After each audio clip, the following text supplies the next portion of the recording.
Haleluya. Saya percaya yang punya penyakit kolesterol sembuh dalam nama Yesus. Amin. Yang punya diabetes sembuh dalam nama Yesus. Haleluya. Yang punya rematik sembuh dalam nama Yesus. Tenang saja, utangmu pada waktunya akan lunas. Haleluya.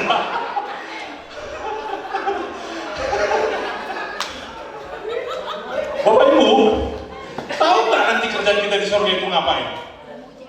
Ya begini. Amin. Tak ada waktu yang lain, kita hanya memuji dan menyembah Tuhan. Tak ada waktunya untuk pamer-pamer kehebatan di sana. Tak ada pamer-pamer kekayaan. Luar biasa sekali pujian penyembahan kita hari ini. Kita telah menikmati Tuhan lewat pujian penyembahan kita. Hari ini kita mau menikmati Tuhan lewat firman Tuhan. Amin saudara. Baik, firman Tuhan yang saya bagikan adalah terambil dari 2 Timotius 3 ayat 16. 2 Timotius 3 ayat 16. Segala tulisan yang diilhamkan Allah memang bermanfaat untuk mengajar, untuk menyatakan kesalahan, untuk memperbaiki kelakuan, dan untuk mendidik orang dalam kebenaran. Amin. Saya setiap kali menerima postingan kakak, baik dari Pak Meltari, Pak Supri, Pak Riz, ya, Pak Ali, Pak Rista, ada satu kebanggaan melihat orang-orang mau membahas firman Tuhan. Amin. Itu sangat perlu Bapak Ibu Saudara. Firman Tuhan ini menjadi satu kekuatan, menjadi satu alat bagi kita. Amin. Ada seorang penumpang di pesawat, kebetulan penumpang ini orang Batak, marga Simanjuntak pula.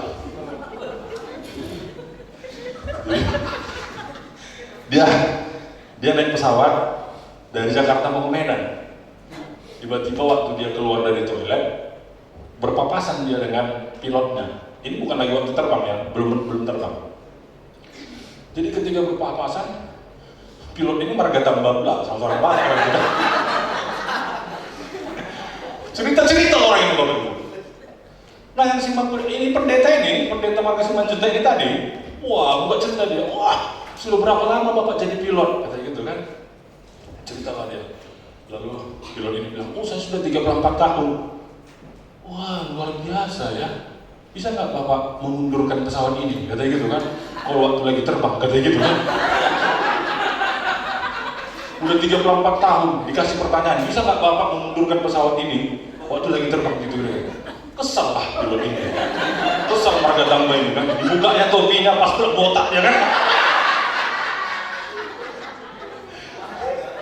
Bilangnya, Bapak udah berapa lama jadi pendeta? Oh saya udah, nggak dijawab, saya sudah 40 tahun. Bisa nggak Bapak doa Bapak kami tapi dimulai dari amin? Dimulai dari awal. Bingung lah pendetanya. Oh iya juga. Ada yang bisa? Ada yang bisa doa Bapak kami tapi dimulai dari amin gitu ya. Bukan Bapak kami yang di surga, dimulai dari amin. Tersenyum-senyumlah mereka. Firman Tuhan itu penting, Bapak Ibu. Amin. Apa itu firman Tuhan? Apa itu tulisan yang diilhamkan oleh Allah? Saya mau katakan ada dua. Yang pertama itu rema, yang kedua itu logos. Kenapa? Oke, karena pesawat tadi disuruh mundur ini.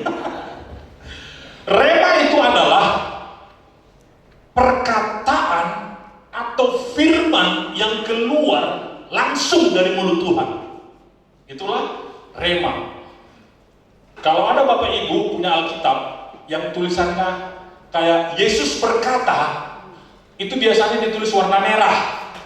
Bukan karena Yesus ingin putus cinta sama kita. Ya kan? Biasanya kan kalau tulisan merah putus cinta kan, yang pengalaman senyum-senyum ini. Jadi kalau tulisan merah, itu berarti langsung perkataan dari Yesus. Allah berfirman, jadilah terang. Maka terang itu jadi. Itu adalah rema. Jadi rema itu adalah Syaratnya perkataan yang langsung dikeluarkan dari mulut Allah. Nah, jadi ketika perkataan itu dituliskan, dia menjadi logos. Jadi firman Tuhan, Alkitab yang kita punya di handphone kita atau tulisan ini firman Tuhan dalam bentuk logos. Amin. Nah, rema ini biasanya memberkati atau satu perintah secara langsung atau satu bentuk konfirmasi secara langsung. Kadang-kadang kita butuh pembuktian daripada Tuhan. Tuhan buktikan kalau Engkau hadir. Lalu dia berfirman. Nah, ini adalah satu menguatkan, mengencourage, mendorong, menghibur, menyemangati kita. Ketika kita dalam permasalahan, kita baca logos itu, dia bisa jadi rema. Amin. Rema bisa jadi logos, dan logos bisa jadi rema. Tapi tidak semua logos jadi rema. Paham tak ini maksudnya? Paham ya? Tidak semua logos bisa jadi rema, tapi logos bisa jadi rema. Jadi firman itu ada dua, rema dan logos. Nah, kenapa kita harus menikmati Tuhan lewat pembacaan firman Tuhan? Bapak Ibu, tubuh kita ini kan dari 3 bagian kan? Pikiran, jiwa, roh, dan tubuh. Semua ini harus dikasih makan. Amin.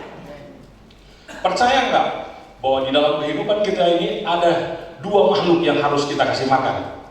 Yang tidak kita kasih makan biasanya kalah.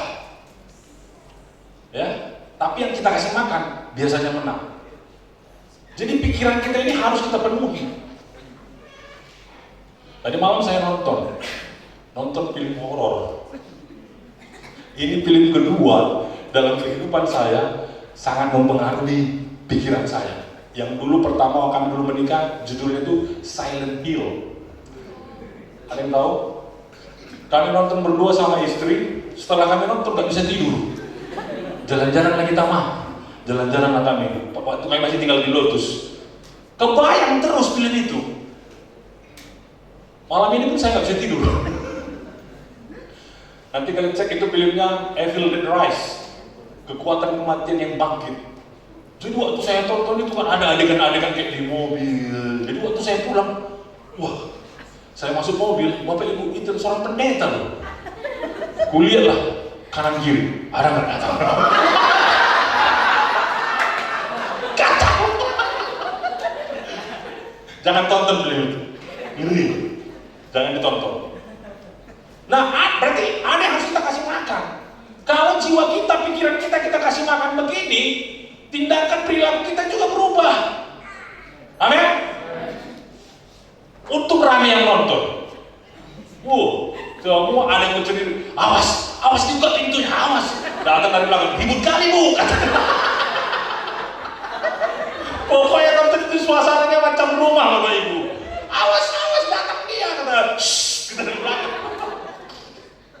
Jadi pikiran perlu kita kasih makan. Jadi firman itu adalah makanan rohani. Amin. Kasih pikiran ibu makanan rohani. Apalagi sekarang ini kami hitung-hitung kemarin tentang caleg-caleg ini. Kan ada 3 tes kesehatan. Kesehatan jasmani, kesehatan rohani, dan kesehatan narkoba. Di Batam ini, di Tanjung Pinang itu kebetulan ada satu yang positif narkoba.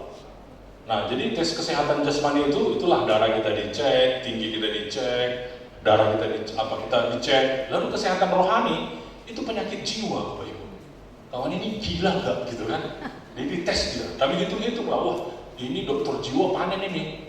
Betul, karena di Tanjung Pinang itu aja ada sekitar 600.000 orang. 600 orang, baik caleg kota maupun caleg provinsi. Kami kali-kalikan lah, kita bulatkan lah kali 1 juta. 600 juta hanya untuk pemasukan dari penyakit jiwa, tes kesehatan jiwa. Jadi Bapak Ibu, pikiran kita ini harus kita kasih penuhi dengan makanan rohani. Amin. Jangan kita sampai sakit jiwa. Mungkin Bapak Ibu udah tahu cerita ini kan? Wah, ini banyak cerita nih. Soalnya rata-rata kayaknya nunggu cerita ini. Pasti pulang dari sini yang ingat cerita ini. Jadi ada 3 orang sakit jiwa. Jangan lihat kanan kiri, karena ini nggak ada salah satu. Ini bukan salah satu. Jadi orang sakit jiwa ini dites, dikasihlah 1 bulan, dikasih dokter untuk mengobati.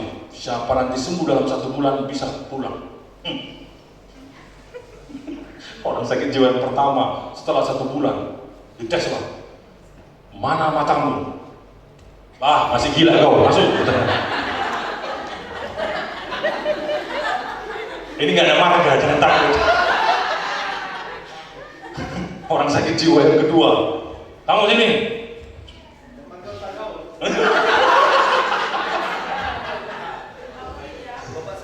Mana mulutmu, katanya. Ah, masih gila kau. Sarah, suruh ruang tunggu. Jadi disuruhlah mereka duduk di ruang tunggu karena melewati jalan keluar pulang.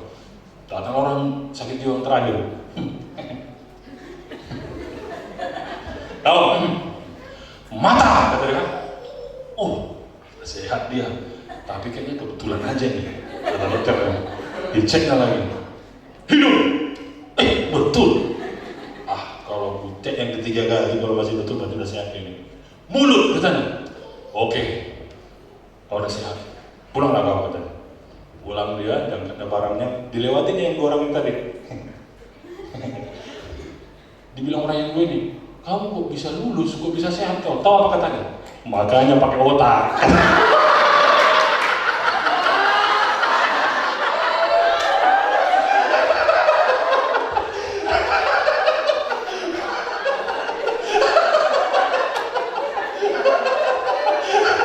Makanya pakai otak. Jangan sampai sakit jiwa, amin. Makan firman Tuhan. Baca, saudara. Dibaca. Kami di pemuritan di Tanjung Pinang, ada 10 murid kami, ibu-ibu. Puji Tuhan, kami sudah bahas, sudah baca dari Kejadian sampai Wahyu. Ya. Dan sebenarnya, apakah minggu lalu atau 2 minggu yang lalu, harusnya kami bawa mereka ke sini. Karena itu janji kami. Siapa yang sudah selesai, kita jalan-jalan ke Batam. Tadinya ke Singapura, cuman paspor tak ada. Nah, akhirnya, yaudahlah ke Batam aja lah kita. Kita nanti nginap hotel di bintang 5 gitu kan. Semangat lah mereka, cuman karena kemarin masa-masa pendaftaran, akhirnya kami pending, harus minggu depannya lagi. Ternyata ibu-ibu itu nggak bisa karena ada anaknya sebagian ujian. Jadi bulan 7 lah nanti. Kami akan tetap merayakan itu. Makanya saya setiap kali melihat kakak itu pembahasan firman Tuhan, saya bangga. Saya suka. Amin. Tapi mudah-mudahan rambut Pak Meltari rontok bukan gara-gara terlalu banyak membahas firman Tuhan ya. Jadi firman itu adalah makanan. Kasih makan Bapak Ibu. Amin. Dan firman itu senjata. Pedang dan perisai. Ketika engkau menghadapi masalah, pakai firman Tuhan. Pakai perisai firman Tuhan. Cuman bukan untuk balas-balasan. Ngerti nggak maksudnya balas-balasan? Seorang pendeta muda, dia berkhotbah, masih muda. Namanya si John. Berkhotbahlah si John ini di depan dengan berapi-apinya. Tahu dia bilang apa Bapak Ibu? Kebetulan ada yang mendengar Pak Tono. Saya harus mulai hati-hati, takutnya nanti saya pulang Bapak sebut-sebut margaku. Si John ini berapi-api. Kalau kau ditampar pipi kirimu, apa kata firman Tuhan? Kasihlah pipi kananmu. Kita harus lakukan firman Tuhan. Oh, si John ini, hebat pendeta muda ini gua katanya. Berulang-ulang, kalau ditampar pipi kirimu, kasih pipi kananmu. Berulang-ulang di situ. Sehingga timbullah niatan Pak Tono ini. Udah timbul niat jahat dia. Pulang gereja, tes apa yang dikata Pak Pendeta John ini. Tes gitu. Betul Bapak Ibu. pulang gereja hari Minggu, datang Pak Tony, tamparnya di kiri ya. Mungkin karena masih teringat Pak Jono, katanya kasih dan bibi kanannya lagi, gitu. Memang dilakukan firman Tuhan itu ya. Dilakukan firman Tuhan itu. Minggu depannya gereja, sebelum masuk gereja datang Pak Jono nih. Disalamnya Pak Tono, ditumbuk mukanya, bam! Loh, kok kau pukul aku Pak Pendeta? Apa yang kau tabur? Itu yang ketua. Itu firman Tuhan juga kan? Apa yang kau tabur? Itu yang ketua.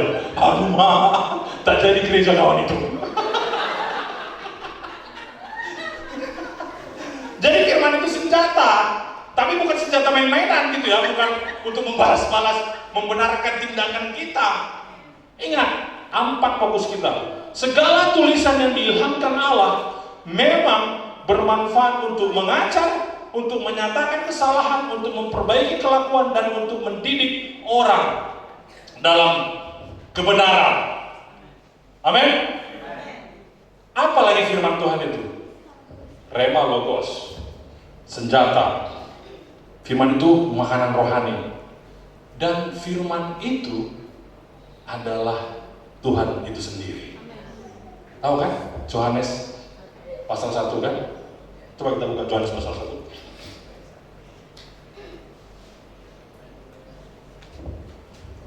Pada mulanya adalah firman.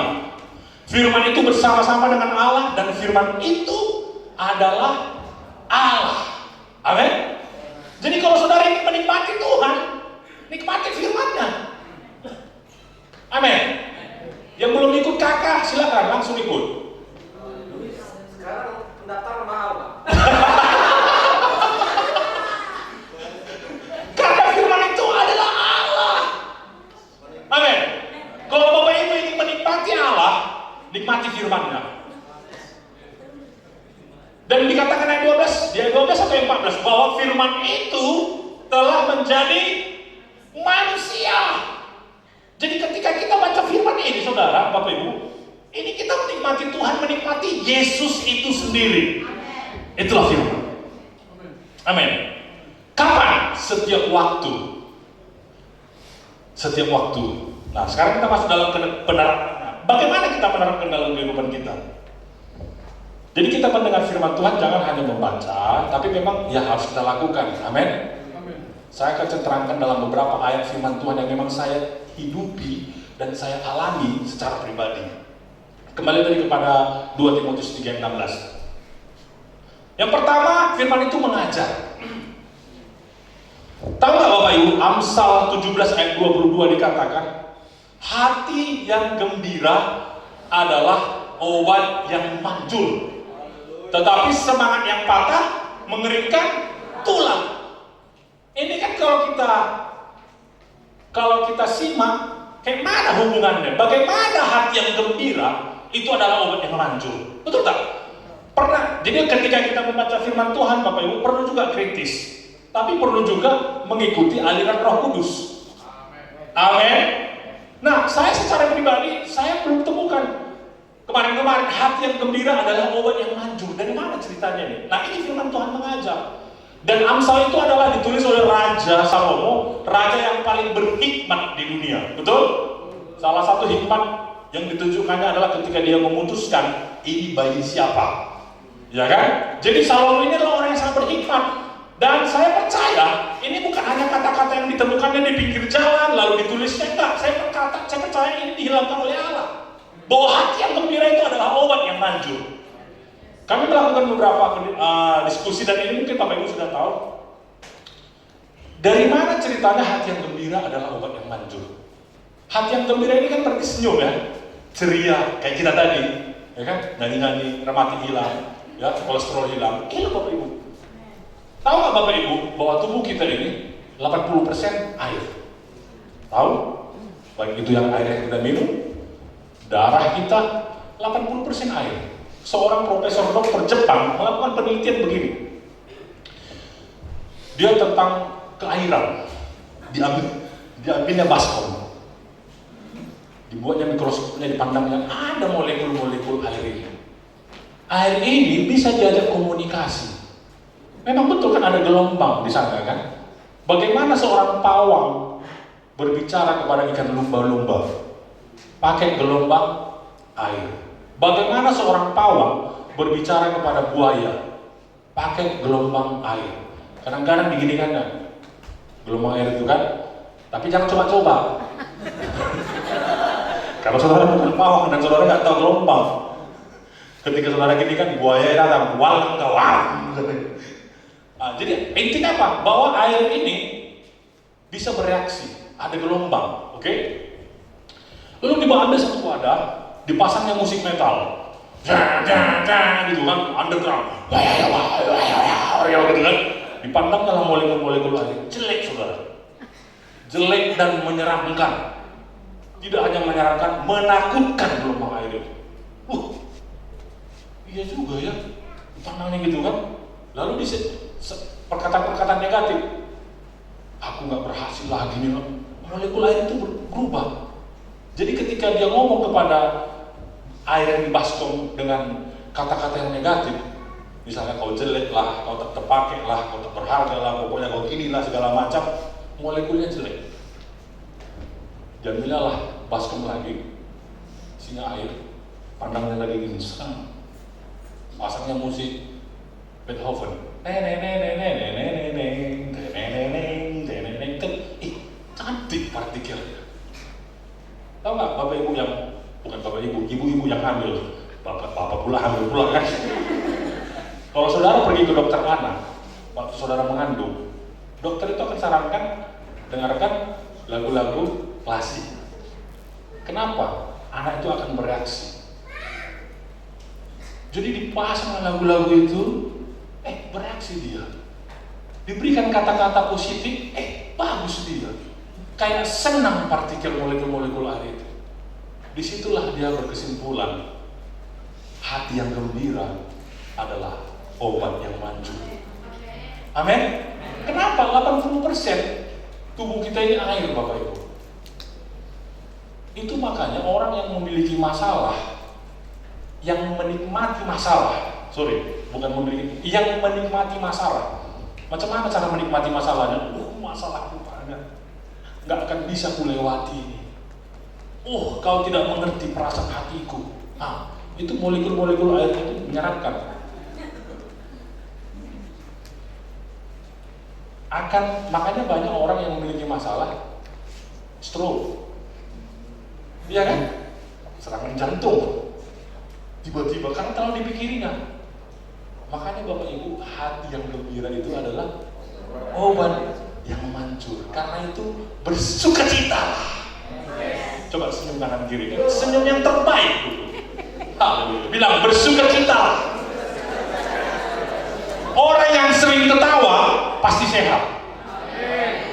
Orang yang selalu ketawa sakit jiwa. Tapi jangan salah, yang sakit jiwa umurnya panjang loh.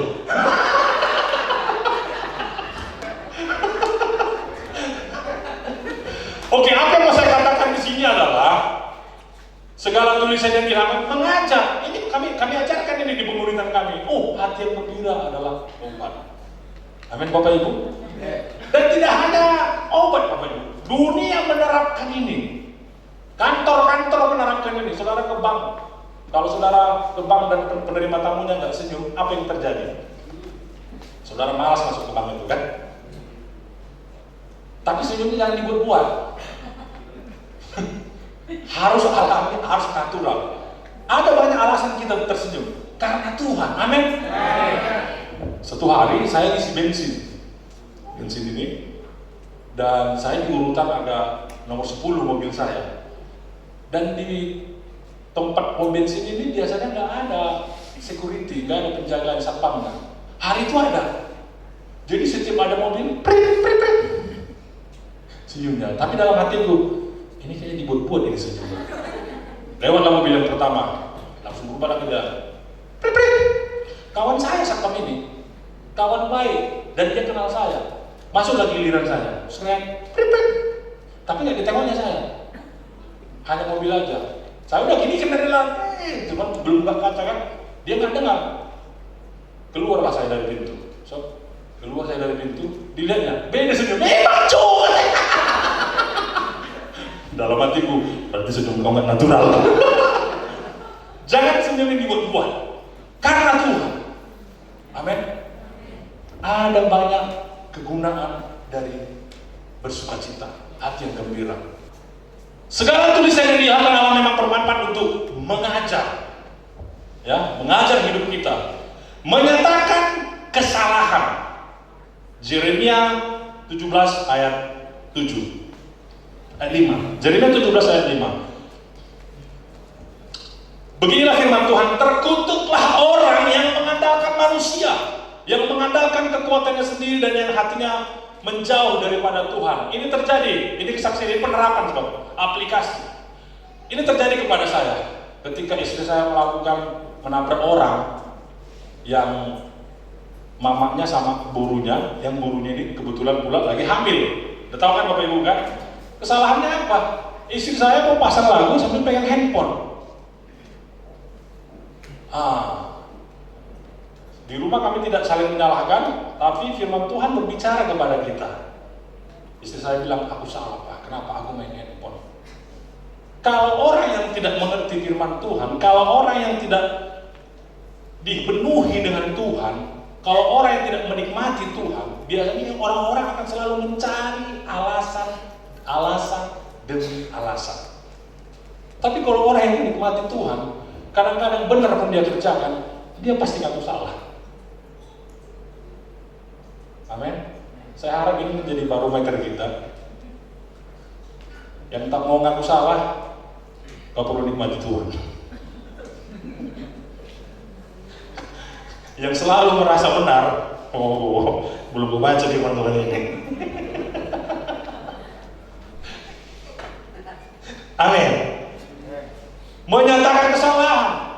Yang ketiga, yang mengandalkan 2 Timotius kembali kepada 2 Timotius tadi. Baik, yang ketiga, memperbaiki kelakuan. Yeremia 17 ayat 7. Kesaksian kami apa? Istri saya, kami terkutuk. Kenapa?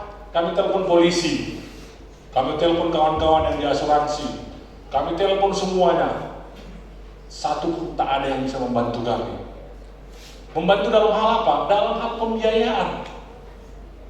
Karena kami hanya dikasih tenggang waktu 3 hari mengurus semuanya ini, mengurus BPA asuransinya, dan kami pada saat itu kami tidak siap. Udah kami telepon lah, ada mantan Kapolsek di Tindakan Natuna, kami telepon Opung, kami telepon semua, orang yang pengaruh kami telepon, tak bisa, terkutuk. Tapi saya berdiam diri, saya nyetir mobil. Tuhan, ampuni aku karena aku mengandalkan manusia. Tuhan, ampuni aku karena aku mengandalkan kekuatan. Aku berdiam diri, Bapak Ibu. Setelah saya berdiam diri, ada yang telepon. Tapi ini saya tidak, dia ngomongin, ada masalah ya gini-gini. Oke. Tapi nggak bisa Pak, kenapa? Kami hanya dikasih 3 hari. Oh gitu ya, coba hubungin rumah sakit. Setelah tadi saya mengandalkan Tuhan ini, saya ke rumah sakit Bapak Ibu. Dan di rumah sakit tahu yang terjadi. Oh ini tidak bisa langsung dikasih tindakan. Kan rusuknya patah nih mamanya. Jadi payah dijahit. Ini nggak boleh langsung dilakukan tindakan. Kenapa? Karena setelah kami cek, dia COVID. Aku nggak tahu lah apakah rumah sakit yang meng-COVID kan, tapi dia COVID. Setelah dia COVID berarti dia harus masuk isolasi dulu. Tapi hanya dilakukan tindakan. Nah karena COVID ini memberikan ruang bagi kami waktu 1 minggu. Wah, dalam hati terima kasih COVID.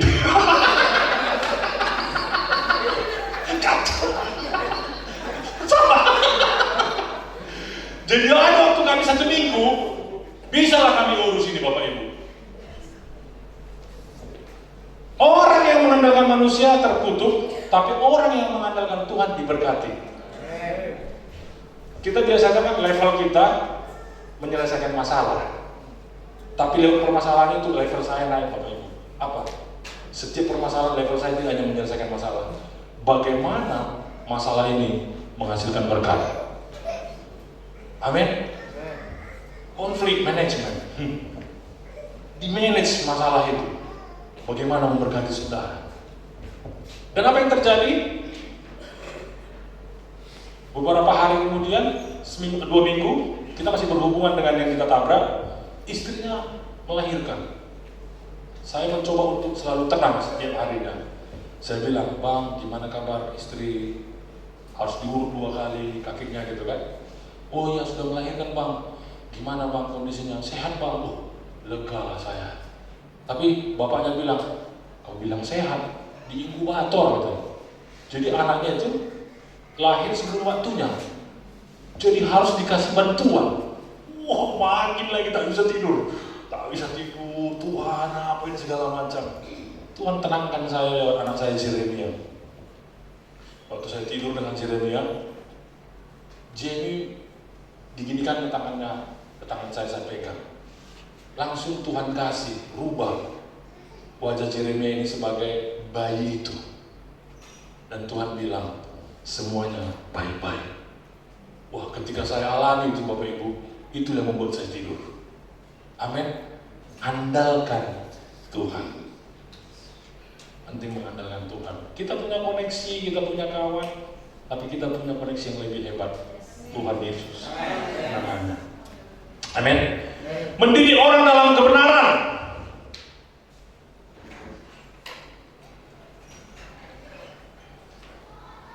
Apa yang saya alami di sini dari Kejadian pasal 12 ayat 1 sampai 3, kita nggak usah baca, saya akan kasih ceritanya begini. Kita akan akhiri di sini. Kejadian 12 ayat 1 sampai 3 itu berbicara tentang Allah memanggil Abram keluar dari tanah Kasdim. Kemana dia bilang? Ke tanah yang akan kutunjukkan atau kujanjikan kepadamu. Dia nggak ada bilang ke Kanaan, betul? Dia tidak ada bilang ke Kanaan. Dia hanya bilang ke tanah yang akan kujanjikan kepadamu. Dia taat. Ketika dia taat, lalu dia sampai kepada satu tempat yang namanya Kanaan. Nah, ini mendidik kita dalam kebenaran. Ketika dia sampai dalam Kanaan, Tuhan bilang begini, inilah tanah itu. Oke? Jadi Abraham itu sudah sampai kepada negeri yang dijanjikan, kepada tanah yang dijanjikan. Amin. Tapi apa yang terjadi ketika Abraham memiliki keturunan? Itu disebut sebuah bangsa. Bangsa apa? Israel. Ya kan? Abraham, Ishak, dan Yakub lahirlah dari sini sebuah bangsa. Namanya bangsa Israel. Dan pada waktu itu, ketika ada kelaparan, pada zamannya Yusuf, bangsa Israel ini ke Mesir. Mereka tidak lagi di tanah yang dijanjikan. Mereka tidak berada di mimpi mereka yang dijanjikan Tuhan. Mereka ditarik perbudakan. Ya kan? 400 tahun diperbudak. Apa yang mau saya katakan di sini? Apa yang Tuhan sudah janjikan sama Bapak Ibu, Tuhan tepati. Mungkin bagi Israel pada waktu itu mimpi mereka mati. Tak betul janji Tuhan. Dijanjikannya kan di Kanaan, mati, tak berharap lagi. Tapi ketika Tuhan berjanji, mimpimu yang mati pun bisa dibangkitkan. Apa yang terjadi? Tuhan bangkitkan mimpi Israel itu lewat Musa. Dibawanya kembali orang Israel itu ke mimpinya itu. Jadi jangan pernah meragukan Tuhan. Jangan pernah mempertanyakan komitmen Tuhan. Karena semua kita diciptakan Tuhan. Tidak asal-asal. Kita diciptakan Tuhan sempurna. Engkau dijadikannya sebelum dunia ini ada. Amin Bapak Ibu. Nah, biarlah firman Tuhan ini boleh menjadi satu motivasi bagi kita untuk mencintai firman Tuhan. Karena firman Tuhan itu adalah Tuhan sendiri Bapak Ibu. Mungkin kau bertanya, bagaimana aku menikmati Tuhan? Kau baca firman Tuhan. Pujian penyembahan sungguh kita nikmati, tapi kau perlu isi pikiranmu. Kau perlu isi jiwamu. Kalau tubuh kita ini perlu diisi makan. Ya, kalau kita nggak makan, kurus, nggak sehat. Sama jiwa kita. Kalau jiwa kita nggak kita kasih makan firman Tuhan, ada makanan lain yang akan masuk. Dan itu akan mempengaruhi perilaku. Jadi Bapak Ibu, kalau kita mau nikmati Tuhan, baca firman Tuhan. Ikutin kakak. Ya, yang belum pernah baca firman Tuhan, saya mau dorong, baca dulu Perjanjian Baru. Speed reading. Speed reading itu baca cepat. Baca cepat itu maksudnya supaya saudara memiliki mata Raja Wali. Mata Raja Wali itu maksudnya tidak mesti dihafal, baca cepat. Ketika kami melakukan pemuritan, wah, ibu itu bersaksi. Iya Pak Rimo ya, kami baca firman Tuhan itu ada masalah, ada kekuatan. Padahal hanya kami baca cepat gitu, iya tak perlu dihafal. Baca cepat aja dulu, pasti ada yang sangkut. Banyak yang sangkut Bapak Ibu. Dan itu menjadi kekuatan. Amin. Mari kita bangkit berdiri.